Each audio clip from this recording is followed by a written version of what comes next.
C'est toujours un plaisir de le retrouver sur ce plateau. Lui, c'est Arzouma Compaoré et vous êtes là, Arzouma, pour Afrotech. Bonsoir. Bonsoir, John, et bonsoir à toutes et à tous. Nous commençons tout de suite avec le programme Boldline Silicon Valley qui est conçu pour réunir les principaux entrepreneurs, innovateurs et technologues de toute l'Afrique dans le but de stimuler les activités de développement d'entreprises, les relations de gouvernement et les réseaux mondiaux nécessaires pour faire progresser leurs activités d'innovation. C'est en fait une réunion de représentants du partenariat secteur public, secteur privé.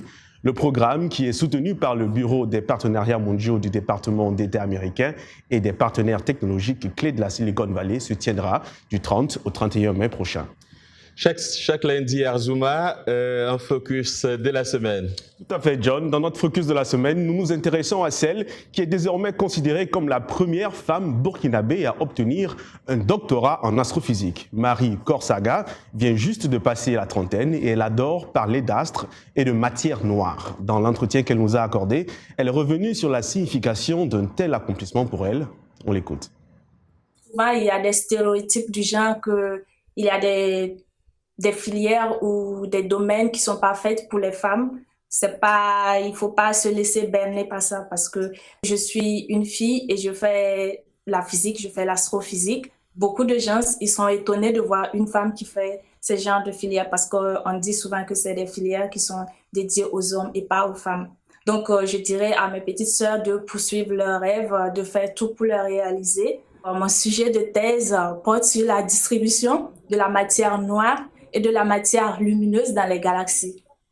Quand on fait l'astronomie, il y a beaucoup de nouvelles choses qu'on apprend, il y a beaucoup de découvertes qui restent à faire. Donc, du coup, je dirais que c'est un domaine qui est fascinant. Donc, si elles ont l'occasion de le faire, moi, je dirais oui. Il ne faut pas hésiter, il faut faire ces genres de filières.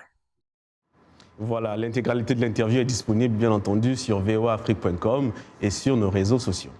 Et que serait Afrotech sans ces folies d'invention, Arzouma? De quelle folie d'invention parlons-nous ce soir? Alors, eh bien, je vous invite à découvrir avec moi un aperçu des progrès technologiques observés dans l'agriculture en Grande-Bretagne. Des technologies de pointe telles que des robots gèrent de manière autonome les champs et les bovins. Le reportage que je reprends pour vous ici est de Arash Arazabati. Suivez plutôt. L'agriculture se modernise.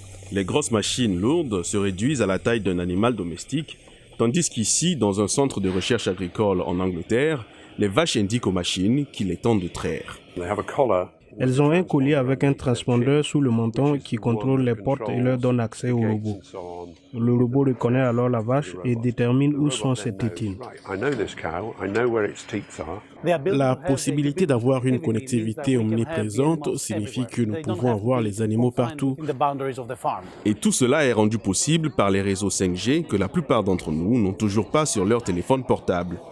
Nous pouvons maintenant avoir un système beaucoup plus intelligent et beaucoup plus éloigné de l'endroit où se trouvent les capteurs. Cela peut vraiment décupler le contrôle que nous avons sur une ferme, partout au Royaume-Uni et partout dans le monde.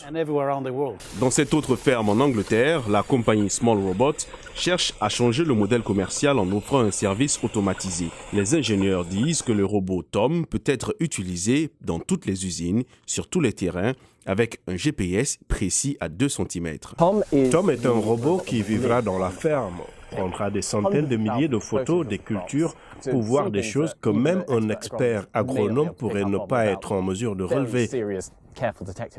Et plus tard, cela pourrait même conduire à un avenir plus vert. Selon des études récentes de l'université Harper Adams, l'automatisation peut aider à réduire l'impact écologique de l'agriculture de près de 95%. Voilà, c'est tout pour Afrotech. On se retrouve la semaine prochaine. Merci, Arzouma Compaoré. Et puis...